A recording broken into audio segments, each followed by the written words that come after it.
الحمد لله نحمده ونستعينه ونستغفره ونعوذ بالله من شرور أنفسنا ومن سيئات أعمالنا من يهده الله فلا مضل له ومن يضلل فلا هادي له وأشهد أن لا إله إلا الله وحده لا شريك له وأشهد أن محمدًا عبده ورسوله أما بعد فإن خير الحديث كتاب الله وخير الهدي هدي محمد صلى الله عليه وسلم وشر الأمور محدثاتها وكل محدثة بدعة وكل بدعة ضلالة وكل ضلالة في النار فأعوذ بالله السميع العليم من الشيطان الرجيم بسم الله الرحمن الرحيم إن الله يأمر بالعدل والإحسان وإيتاء ذي القربى وينهى عن الفحشاء والمنکر والبغی۔ محترم سامعین کرام، بزرگان دین، نوجوانان ملت اسلامیہ اور خواتین اسلام، گزشتہ خطبہ جمعہ میں امن و سلامتی کی اہمیت اور شدت پسندی اور دہشت گردی کی مذمت اور خوارج کے اسالیب اور ان کے افکار سے متعلق آپ حضرات کے سامنے گفتگو کی گئی تھی، اور یہ اپیل کی گئی تھی کہ مسلمانوں کی ذمہ داری،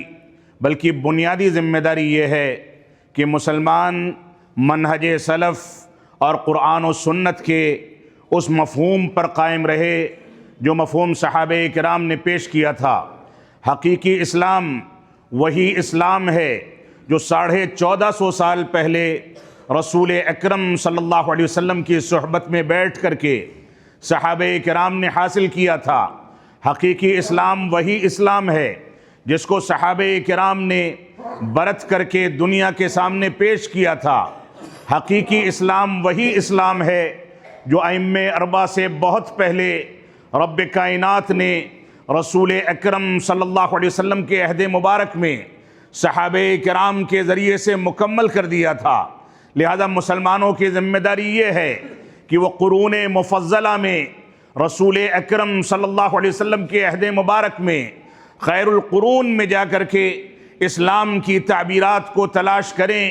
اور اس کے مطابق اپنی زندگی کو ڈھالیں۔ اس کے علاوہ کوئی بھی ایسا راستہ موجود نہیں ہے جس کو راہ ہدایت کہا جائے۔ بعد میں آنے والے ائمہ سارے کے سارے قابل احترام ہیں، ان کا علم و فضل ہے، ان کے احسانات ہیں امت اسلامیہ پر، لیکن ان احسانات اور ان فضائل اور اس مقام کا یہ تقاضا ہرگز نہیں کہ ہم ان کے مقلد بن کر کے قرآن و سنت کی تعلیمات کو کنارے کر دیں۔ ہمارے لیے راہ نجات اسی راستے میں ہے جس راستے کو رب کائنات نے راہ نجات قرار دیا، اسی راستے میں راہ نجات ہے جس راستے کے بارے میں رب کائنات نے واضح کر دیا فَإِنْ آمَنُوا بِمِثْلِ مَا آمَنْتُمْ بِهِ فَقَدْ اهْتَدَوْا، کہ اگر تم اس طریقے پر ایمان لاؤ گے جو طریقہ صحابہ کرام نے اپنے نبی کی صحبت میں بیٹھ کر کے حاصل کیا تو ہدایت پا جاؤ گے۔ تو یہ حقیقی اسلام وہی اسلام ہے جس کو رب کائنات نے قرآن مجید میں صراط مستقیم سے تعبیر کیا تھا، اور رسول اکرم صلی اللہ علیہ وسلم نے اسی صراط مستقیم کے بارے میں صحابہ کرام کے سامنے صراحت اور وضاحت کرتے ہوئے ایک لکڑی کے ذریعے زمین پر ایک لکیر کھینچ کر کے فرمایا تھا وَأَنَّ هَذَا صِرَاطِي مُسْتَقِيمًا، یہی میرا سیدھا راستہ ہے، فَاتَّبِعُوهُ، اس کی پیروی کرو، وَلَا تَتَّبِعُوا السُّبُلَ، اور دائیں اور بائیں کے جو بھی راستے ہیں ان میں سے ہر ایک راستے پر رب کائنات نے شیطان کو چھوڑ رکھا ہے۔ یہ شیطان شبہات اور شہوات کے ذریعے، بہکانے کے ذریعے، اپنے ہتھ کنڈوں کے ذریعے لوگوں کو اپنے راستے کی جانب کھینچتا ہے اور گمراہی کی طرف کھینچ کر کے تباہ و برباد کر دیتا ہے۔ تو یہ صراط مستقیم، اس کی تکمیل، دین اسلام کی تکمیل، یہ ائمہ اربعہ کی تخلیق اور ان کی پیدائش سے کہیں پہلے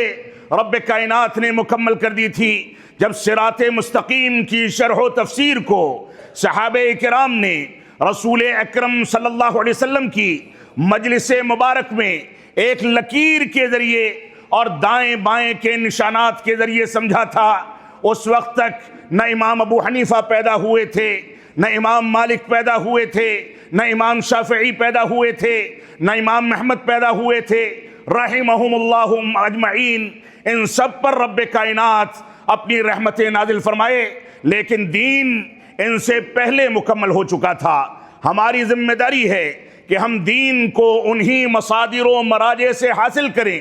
جو مصادر اور جو مراجع صحابہ کرام نے رسول اکرم صلی اللہ علیہ وسلم سے تربیت کے نتیجے میں دنیا کے سامنے پیش کیے تھے۔ آج کے خطبہ جمعہ میں میں چند ایسے امور کا تذکرہ کرنا چاہتا ہوں جن کو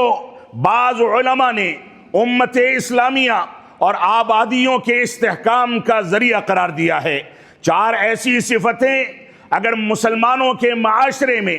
یہ افراد موجود ہیں، ان صفتوں کے حاملین موجود ہیں، تو ایسی صورت میں اللہ کے نبی صلی اللہ علیہ وسلم کے مختلف اقوال کا اگر جائزہ لیا جائے تو ان صفاتوں کے حاملین کے اوپر کبھی بلائیں نازل نہیں ہوتی، مصیبتیں نازل نہیں ہوتی، بلکہ عدل و انصاف کے نتیجے میں، استحکام کے نتیجے میں، رب کائنات صراط مستقیم کو اپنانے کے نتیجے میں ان کو خوشحالی اور امن و سلامتی عطا فرماتا ہے۔ اب اگر مسلمان مصائب کے دور سے گزر رہا ہے، مسلمان کے اوپر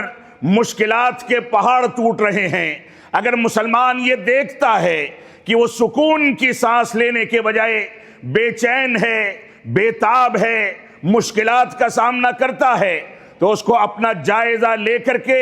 ان 4 صفات کے بارے میں غور و تدبر کر کے اپنی گریبان میں جھانکنا چاہیے۔ جو آیت کریمہ میں نے آپ کے سامنے تلاوت کی، اس میں رب کائنات نے یہی ارشاد فرمایا، ان اللہ یأمر بالعدل والاحسان وایتاء ذی القربى وینہی عن الفحشاء والمنکر والبغی۔ اس آیت کریمہ کے اس ٹکڑے کو ہر خطیب اپنے خطبہ جمعہ میں ہر ہفتے پیش کرنے کا مکلف ہے۔ اللہ کے نبی صلی اللہ علیہ وسلم اس آیت کریمہ اور اس کی تعلیمات کو اپنے ہر خطاب سے پہلے دنیا کے سامنے پیش کرتے تھے۔ اسلام نے اس کی اہمیت کو سمجھا اور سمجھایا۔ اسی بنیاد پر اس آیت کریمہ کو اسلام کے اندر اونچا اور بلند مقام حاصل ہے، جس میں رب کائنات نے ارشاد فرمایا، ان اللہ یأمر بالعدل والاحسان، کہ اللہ رب العالمین تم کو عدل و انصاف کا حکم دیتا ہے، بھلائی کا حکم دیتا ہے، نیکیوں کو مکمل طریقے سے احسان کی صفت پر اتر کر کے انجام دینے کا حکم دیتا ہے۔ احسان کی صفت یہ ہے کہ انسان رب کائنات کی عبادت اس انداز اور اس ڈھنگ اور کیفیت سے کرے کہ گویا وہ رب کائنات کو دیکھ رہا ہے، اور اگر یہ تصور پیدا نہ ہونے پائے تو کم از کم یہ تصور یقیناً پیدا ہو جائے کہ رب کائنات اس کو دیکھ رہا ہے۔ جب رب کائنات کے لیے کیے جانے والے رکوع، سجدے، اس کے لیے انجام دی جانے والی تلاوت، صدقات و خیرات اور مختلف عبادتیں اس تصور کے تحت انجام دی جاتی ہیں، تو انسان کے دل میں رب کائنات کی خشیت ہوتی ہے۔ دنیا داری، ریاکاری، دنیا کو خوش کرنے کی صفت یا دنیا کے پیچھے بھاگنے کی جو اسپرٹ ہوتی ہے، اس سے مسلمان بچتا ہے اور یہ سمجھتا ہے کہ رب کائنات راضی ہو گیا تو یہ دنیا ہمارے سامنے بچھ جائے گی اور ہم کامیاب ہو جائیں گے۔ تو رب کائنات نے اس آیت کریمہ میں ہم کو عدل و انصاف کرنے کا حکم دیا، کاموں کو بہتر انداز سے انجام دینے اور بھلائی کو اپنانے کا حکم دیا، اور فرمایا قرابت داروں کے ساتھ، رشتہ داروں کے ساتھ تم حسن سلوک کیا کرو، بہتر انداز سے پیش آیا کرو۔ تمہارا رشتہ دار چاہے کافر ہی کیوں نہ ہو، دوسرے مسلک و مذہب ہی کا کیوں نہ ہو، اس کے باوجود صلہ رحمی کو اپنانا، صلہ رحمی کو انجام دینا، یہ اسلام کا بنیادی مسئلہ ہے، اور رسول اکرم صلی اللہ علیہ وسلم نے تاکید کے ساتھ اس کا حکم دیا ہے۔ فرمایا جو دنیا کے اندر رشتہ داریوں کو جوڑتا ہے، قیامت کے دن رب کائنات اپنے آپ سے اس کو جوڑے گا، اور جو رشتہ داریوں کو کاٹتا ہے رب کائنات اپنی رحمت سے قیامت کے دن اس کو کاٹ دے گا۔ لہذا تم رشتہ داریوں کو نبھاؤ، پیار اور محبت کے ساتھ زندگی گزارو۔ اور اس کے بعد رب کائنات نے فرمایا کہ وہ تم کو اس بات سے روکتا ہے کہ تم فحش کاری اختیار کرو، بے حیائی اختیار کرو، الٹی سیدھی حرکتیں کر کے دنیا والوں کے لیے تشویش پیدا کرو۔ ان چیزوں سے رب کائنات تم کو روکتا ہے، اور وہ روکتا ہے ظلم و زیادتی سے، وہ روکتا ہے ظلم و جور سے۔ عدل و انصاف کا قیام اور ظلم و جور سے برات کا اعلان، یہ اسلام کی بقا کی بنیادی دلیل ہے۔ شیخ الاسلام علامہ ابن تیمیہ رحمۃ اللہ علیہ کا ایک قول پچھلے خطبہ جمعہ میں بھی پیش کیا گیا تھا۔ فرماتے ہیں اس دنیا کے اندر کسی ملک کے استحکام یا کسی ملک کی مضبوطی کے لیے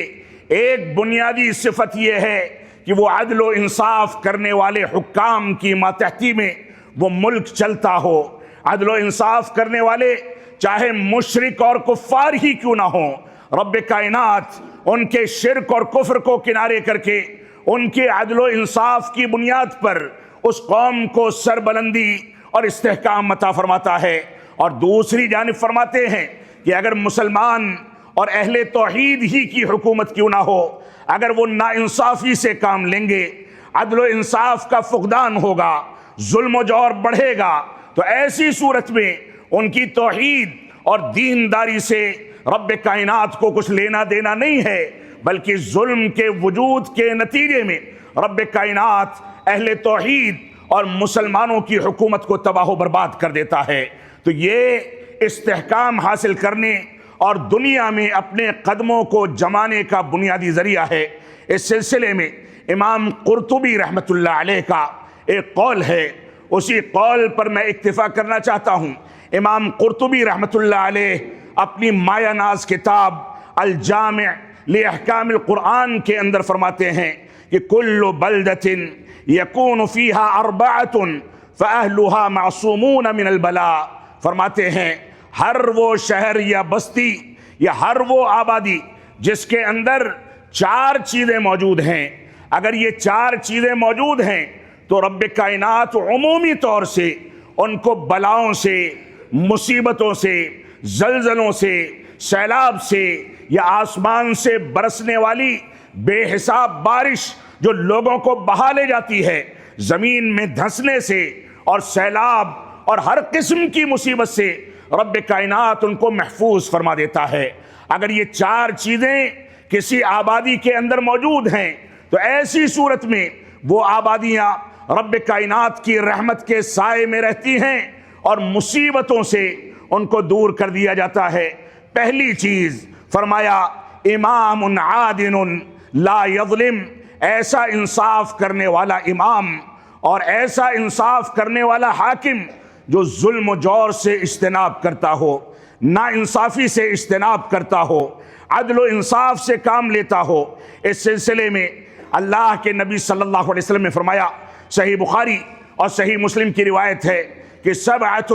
یظلھم اللہ فی ظلہ یوم لا ظل الا ظلہ، کہ اللہ رب العالمین قیامت کے دن 7 خوش نصیبوں کو اپنے عرش کے سائے تلے جگہ دے گا۔ ان میں سے پہلا خوش نصیب امام عادل، ایسا امام، ایسا حاکم، ایسا خلیفہ یا ایسا شخص جس کو لوگوں کے اوپر لا کر کے بیٹھا کر کے ذمہ داریاں دی گئی ہیں، اگر وہ عدل و انصاف سے کام لیتا ہے تو اس کے لیے بشارت ہے، خوشخبری ہے کہ قیامت کے دن جب کوئی سایہ نہیں ہوگا، پوری دنیا چٹیل میدان ہو جائے گی، پہاڑ ریزہ ریزہ ہو جائیں گے، آسمانوں کو رب کائنات نے اپنے ہاتھ میں لپیٹ لیا ہوگا، اور آسمان سے یہ سورج سوا نیزے کی دوری پر آ کر کے ٹک جائے گا، لوگ نفسی نفسی کے عالم میں ہوں گے۔ عائشہ صدیقہ رضی اللہ تعالیٰ عنہا فرماتی ہیں جب انہوں نے سنا کہ ہر انسان قیامت کے دن میدان محشر میں جمع ہونے کے لیے جب بھاگے گا بے چینی کے عالم میں ہوگا، جب مائیں اپنے حمل کو بھول جائیں گی، اپنے بچے کو بھول جائیں گی، لوگ نفسی نفسی کا عالم میں ہوں گے، باپ بیٹے کو نہیں پہچانے گا، بیٹا باپ کو نہیں پہچانے گا، دوست دوست کو نہیں پہچانے گا، ہر انسان اپنی نفسا نفسی کے عالم میں اور پریشانی کے عالم میں صرف یہ فکر کر رہا ہوگا کہ کیا ہونے والا ہے، کون سی مصیبت آنے والی ہے۔ اس دور میں صورتحال یہ ہوگی کہ سارے کے سارے انسان مادر زاد ننگے، بالکل ننگے دھڑنگے نکل کر کے بھاگ رہے ہوں گے۔ عائشہ صدیقہ رضی اللہ تعالیٰ کی حیا دیکھیں، فرماتی ہیں کہ اللہ کے نبی صلی اللہ علیہ وسلم اس روز کیا لوگ ایک دوسرے کو دیکھیں گے نہیں، بے پردگی نہیں ہوگی، بے حیائی نہیں پھیلے گی؟ تو اللہ کے نبی صلی اللہ علیہ وسلم نے فرمایا کہ نہیں، معاملہ اس سے کہیں زیادہ حساس اور خطرناک ہوگا، لوگوں کی توجہ ہی نہیں جائے گی۔ رب کائنات نے یہ انتظام کر رکھا ہے۔ تو فرمایا 7 ایسے خوش نصیب ہوں گے جن کو رب کائنات اپنے عرش کے سائے میں رکھے گا۔ ان میں سے ایک ہوگا جو عدل و انصاف کرنے والا امام ہوگا۔ ایسے ہی دوسری صفت جو اگر شہروں میں، آبادیوں کے اندر اور ہمارے ممالک کے اندر موجود ہیں تو ایسی صورت میں وہ ممالک اور آبادیاں بلاؤں سے محفوظ کر دیے جاتے ہیں۔ فرمایا امام قرطبی رحمۃ اللہ علیہ نے وعالم علی سبیل الہدا، کسی آبادی میں کسی ایسے عالم دین کا وجود جو عالم دین لوگوں کی ہدایت کی جانب رہنمائی کرتا ہے، ہدایت کے راستے کی جانب بلاتا ہے، ہدایت کے راستے میں پیدا ہونے والی رکاوٹوں سے ڈراتا ہے، لوگوں کے سامنے لوگوں کی ملامت کی فکر کیے بغیر وہ حق کے راستے پر کھڑا رہتا ہے۔ ایسا عالم جو ہدا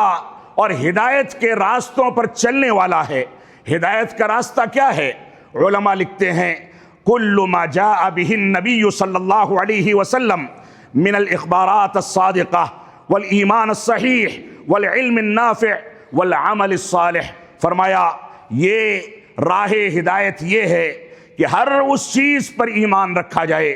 ہر اس چیز کو راہ ہدایت سمجھا جائے جو رسول اکرم صلی اللہ علیہ وسلم لے کر کے آئے۔ آپ نے جو کچھ خبریں دے دی اس کی تصدیق کی جائے، آپ نے ایمان صحیح کی جو تعبیر پیش کر دی اس کے مطابق ایمان کو ڈھالا جائے، آپ نے جو کچھ علم دے دیا اس کو علم نافع سمجھ کر کے اس کو اپنایا جائے، اس کی دعوت و تبلیغ کی جائے، اس کی تحقیق کی جائے، صحیح کو صحیح اور غلط کو غلط کیا کہا جائے۔ علم نافع وہی ہے جو رب کائنات نے آسمانوں سے نازل کر کے اور قرآن مجید اور رسول اکرم صلی اللہ علیہ وسلم کے دل اور آپ کی شخصیت پر احادیث رسول کی شکل میں نازل کیا تھا، اور محدثین نے اس 1450 سال کے درمیان سارے ضوابط بنا دیے کہ اپنے مفاد پرستی کے لیے، دنیاوی فوائد کے لیے، لوگوں کو گمراہ کرنے کے لیے، اپنے مسالک کی تائید کے لیے، شخصیت پرستی کے لیے، اپنی شخصیت کو آگے رکھنے کے لیے، یا برادری کے تعصب اور علاقائی تعصب یا تہذیب کے تعصب کو بڑھاوا دینے کے لیے جن لوگوں نے مختلف ادوار میں اللہ کے نبی صلی اللہ علیہ وسلم کی جانب غلط طرح کی چیزیں منسوب کر دی تھیں، محدثین کو رب کائنات نے ہر دور میں یہ جگر عطا فرمایا کہ وہ تحقیق کریں، صحیح کو صحیح کہیں، غلط کو غلط کہیں، ضعیف روایت کے بارے میں شرح و تفسیر کریں کہ یہ ضعیف ہے، قابل اعتماد نہیں ہے، اور صحیح حدیث پر عمل کے لیے لوگوں کو ابھاریں۔ تو یہ حقیقت میں علم نافع ہے۔ علم نافع کو اپنانا یہ بھی ہدایت کے راستوں میں سے ایک راستہ ہے، اور عمل صالح یہ بھی ہدایت کا راستہ ہے کہ انسان جب تحقیق کر کے علم کو حاصل کر لے، چیزوں کو سمجھ لے، علماء کی صحبت میں بیٹھ کر کے دین کی صحیح تعبیر کو سمجھ لے، شرح و تفسیر کو سمجھ لے، تو اس کے مطابق عمل کرے۔ عمل نہیں کرے گا تو ایسی صورت میں اس کے ایمان کو زنگ لگ جائے گا، اس کو اگر حرکت نہیں دی جائے گی تو پڑے پڑے زنگ آلود ہو کر کے تباہ ہو جائے گا، کمزور پڑ جائے گا۔ تو اس ایمان کو جلا بخشنے کے لیے، ایمان کی زیادتی کے لیے، ایمان کے استحکام کے لیے، ایمان کی مضبوطی کے لیے عمل صالح یہ بنیادی شرط ہے۔ تو دوسری چیز علامہ قرطبی رحمۃ اللہ علیہ کے بقول، پہلی چیز یہ کہ جس آبادی میں ظلم نہ کرنے اور انصاف سے کام لینے والا امام موجود ہے وہاں مصائب ٹال دیے جاتے ہیں۔ ایسے ہی ایسے علماء موجود ہیں جو سبیل ہدا کی جانب بلاتے ہیں، ان سے بھی وبائیں ٹال دی جاتی ہیں۔ اس سلسلے میں فضیل بن عیاض رحمۃ اللہ علیہ فرماتے ہیں، معروف عالم دین ہیں، محدث و فقیہ ہیں، فرماتے ہیں اسلک سبیل الہدا ولا یضرک قلت السالکین، فرمایا کہ تم لوگ ہدایت کے راستوں کو اپناؤ، اس کے مطابق چلو، اس پر اپنی زندگی کو ڈھالو، اور سن لو کہ اس پر کم چلنے والے یا تھوڑی تعداد میں نظر آنے والے افراد تم کو دھوکے میں نہ ڈالیں، کیونکہ ہر دور میں یہ رب کائنات کی سنت رہی ہے کہ اگر 100 مسلمان ہیں تو ان میں سے گئی گزری حالت میں 10-20 مسلمان اقلیت میں ایسے ہوتے ہیں جو حقیقی اسلام کی ترجمانی کرتے ہیں، اور ایک بڑی تعداد گمراہی کا شکار ہو جاتی ہے۔ لہذا لوگوں کی قلت تم کو دھوکے میں نہ ڈال دے۔ اہل حق کا میز آ رہا ہے کہ کوئی ایک شخص بھی اگر حق پر قائم ہے تو رب کائنات اس کا تعاون کر کے اس کو ایک امت کی شکل میں دنیا کے سامنے پیش فرماتا ہے۔ لہذا قلت کبھی بھی حق کے راستے میں رکاوٹ نہیں بنتی۔ تو فرمایا کہ اس طریقے سے تم حق کے راستے کی پیروی کرو، ہدایت کے راستے کی پیروی کرو۔ امام قرطبی تیسری چیز جس کا تذکرہ کرتے ہیں جو امتوں اور آبادیوں کے استحکام کا ذریعہ ہے، بلاؤں کو ٹالنے کا ذریعہ ہے، وہ مشائخ یأمرون بالمعروف وینہون عن المنکر ویحرضون علی طلب العلم والقرآن۔ فرمایا کہ جس معاشرے میں ایسے علماء اور مشائخ موجود ہوتے ہیں جو اچھائیوں کی جانب دعوت دیتے ہیں، برائیوں کا انکار کرتے ہیں، روکتے ہیں، امر بالمعروف اور نہی عن المنکر کا فریضہ انجام دیتے ہیں، اور لوگوں کو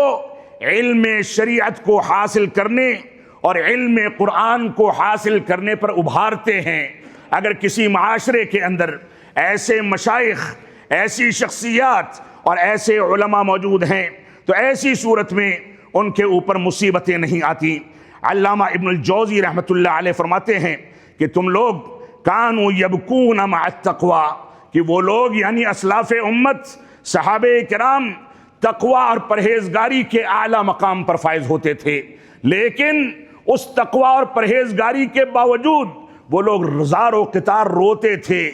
بلکتے تھے، رب کائنات سے توبہ و استغفار کرتے تھے۔ وَأَنْتَ تَضْحَكْ مَعَ الذُّنُوبِ، اور فرماتے ہیں کہ تم گناہوں کے ساتھ قہقہے لگاتے ہو، مسکراتے ہو، ہنستے ہو۔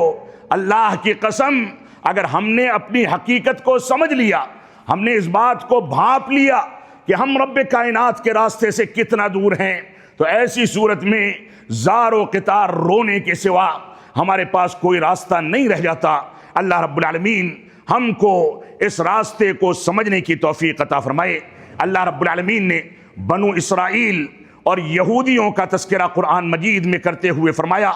کانوا لا یتناہون عن منکر، کہ یہ لوگ اتنے بدبخت تھے کہ اچھائیوں کا حکم دینے کے بجائے یہ منکرات پر خاموش ہو جاتے تھے،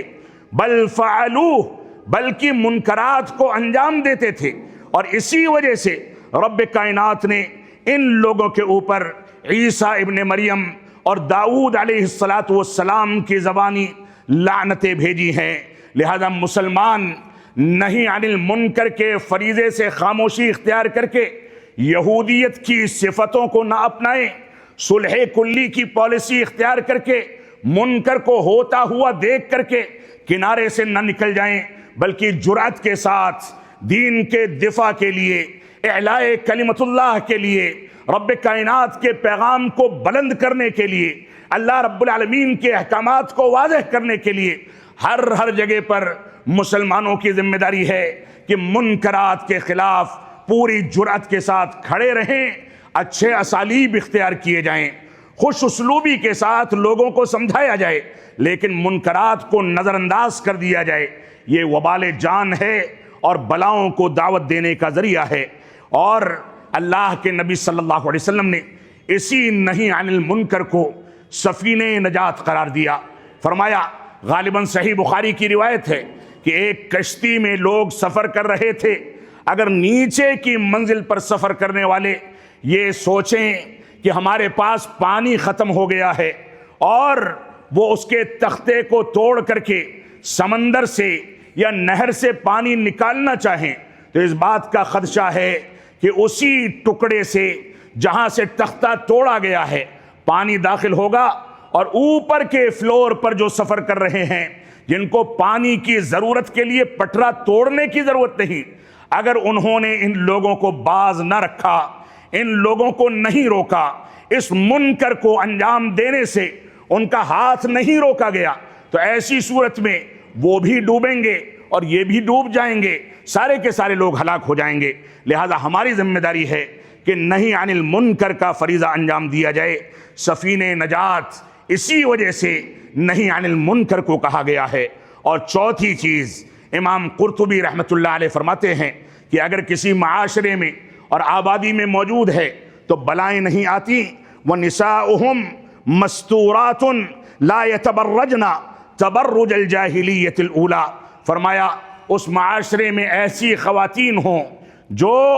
با پردہ ہو کر کے نکلیں، مستورات ہوں، با حجاب نکلیں اور شرم و حیا کی پیکر بن کر کے چلیں، بے حیائی سے معاشرے کو نجات دی جائے۔ اللہ کے نبی صلی اللہ علیہ وسلم نے اسی کے بارے میں صحیح مسلم کی روایت ہے، فرمایا نساء کاسیات عاریات مائلات ممیلات، وہ عورتیں جو پہنی کپڑے پہنے ہوتی ہیں لیکن ننگی ہوتی ہیں، باریک لباس چست لباس زیب تن کرتی ہیں، ایسی عورتیں، اور ایسے ہی وہ عورتیں جو سیدھی راہ سے لوگوں کو بھٹکا دیتی ہیں اور لوگ ان کی وجہ سے بھٹک جاتے ہیں، بہک جاتے ہیں، ایسی عورتوں کے بارے میں اللہ کے نبی صلی اللہ علیہ وسلم فرمایا لا یجدن ریح الجنہ، یہ جنت کی مہک اور خوشبو نہیں پائیں گی، جبکہ جنت کی خوشبو اور مہک مہینوں کی مسافت سے محسوس کر لی جاتی ہے، دور تک پھیلتی ہے، گویا ان کو جنت کے قریب بھی نہیں جانے دیا جائے گا۔ ہماری خواتین اس بات پر توجہ دیں کہ نئی نسل کی بچیاں حجاب کو زیب تن کرنے کے بجائے اپنے گھروں کی زینت بنا رہی ہیں، گھروں سے حجاب پہن کر کے نکلتی ہیں، اور باہر جہاں اختلاط کا ماحول ہوتا ہے یہ بچیاں نقاب نکال کر کے اپنے تھیلوں میں ڈال کر کے بے حیائی پھیلاتی ہیں۔ آپ سنیں اور غور و تدبر کریں، عائشہ صدیقہ رضی اللہ تعالیٰ کے بارے میں صحیح بخاری میں یہ روایت ملتی ہے کہ جب تک اللہ کے نبی صلی اللہ علیہ وسلم اپنے مبارک حجرے میں مدفون تھے، وہ وہاں پر جا کر کے ان کی زیارت کیا کرتی تھی، درود و سلام پڑھتی تھی۔ فرماتی ہیں پھر میرے والد یعنی ابو بکر صدیق رضی اللہ عنہ کی تدفین ہوئی، تب بھی میں جاتی رہی، آتی رہی، زیارت کرتی رہی۔ پھر فرماتی ہیں کہ جب عمر بن خطاب رضی اللہ عنہ کو ان دونوں کے مبارک پہلو میں دفن کر دیا گیا تو میں اگر جاتی تھی تو پورا کپڑا لپیٹ لیا کرتی تھی اور حجاب میں ہو کر کے داخل ہوتی تھی، ڈھیلا ڈھالا کپڑا، مکمل حجاب، ہاتھ بھی ڈھکے ہوئے، چہرہ بھی ڈھکا ہوا، پیر بھی ڈھکا ہوا۔ اس وجہ سے خود فرماتی ہیں حیاء من عمر، کیونکہ عمر ان کے لیے اجنبی تھے، فرماتی ہیں حیا کا تقاضا تھا کہ میں عمر بن خطاب رضی اللہ عنہ کی تدفین کے بعد اس کے زیارت کے لیے ایسے ہی نہ چلی جاؤں جیسے باپ اور شوہر کی موجودگی میں لاپرواہی کے ساتھ چلی جایا کرتی تھی۔ یہ حیا کا ایک پہلو ہے جو ہماری خواتین کے اندر آنا چاہیے۔ ہماری خواتین سنیں اور غور و تدبر کریں۔ فاطمہ الزہرا رضی اللہ عنہا جو اللہ کے نبی صلی اللہ علیہ وسلم کی سب سے چہیتی بیٹی اور سیدۃ نساء الجنہ کے لقب سے ملقب ہیں، جنت میں عورتوں کی سردار بنایا گیا، ان کی یہ کیفیت ہے کہ وفات سے پہلے وصیت کرتی ہیں کہ میرا جنازہ رات کی تاریکی میں اٹھایا جائے، جنازے کے اوپر ایک بڑی سی چادر ڈال دی جائے جو ڈھیلی ڈھالی چادر ہو، کہ کہیں ایسا نہ ہو کہ کسی اجنبی آدمی کی میرے اوپر یا میری لاش پر نظر پڑے اور جسم کا اتار چڑھاؤ اس کو نظر آ جائے۔ یہ حیا کا تقاضا تھا، اور حیا کے یہ دونوں کے دونوں واقعات وفات کے بعد کے واقعات ہیں۔ ہم زندہ رہتے ہوئے جو بے حیائی پھیلا رہے ہیں، جو بے پردگی پھیلا رہے ہیں، رب کائنات ہم کو ان چیزوں سے توبہ کرنے اور صحیح انداز سے زندگی گزارنے کی توفیق عطا فرمائے۔ رب کائنات ہم کو توفیق عطا فرمائے کہ یہ چار صفتیں، عدل و انصاف کی صفت، عورتوں کی بے حیائی کے بجائے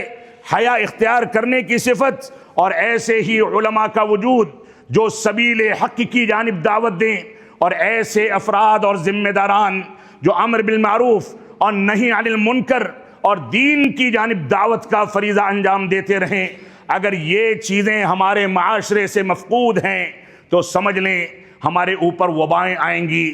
زلزلے آئیں گے، ایسے حکام ہم پر مسلط کر دیے جائیں گے جو ہماری مسجدوں کو توڑیں گے، گرائیں گے، ہمارے گھرانوں پر بلڈوزر چلایا جائے گا، ہم کو جیلوں کی سلاخوں کے پیچھے ڈھکیل دیا جائے گا، ہم کو ثانوی درجے کا شہری بننے پر مجبور کر دیا جائے گا، ہمارے سلسلے میں ایسے قانون لائے جائیں گے جن کے نتیجے میں ہماری جائیدادیں ہم سے چھین لی جائیں گی۔ یہ ساری کی ساری مصیبتیں ان چار چیزوں کے عدم وجود کے نتیجے میں ہیں۔ رب کائنات ہم کو قرآن و سنت کی جانب رجوع کرنے، عدل و انصاف سے کام لینے، معاشرے کی صالحیت اور صلاحیت کے اوپر غور و تدبر کرنے کی توفیق عطا فرمائے۔ ہم جب تک جئیں تب تک اسلام پر جئیں، جب ہمارا خاتمہ ہو تو ایمان پر ہو۔ بارک اللہ لنا ولکم فی القرآن المجید ونفعنی وإیاکم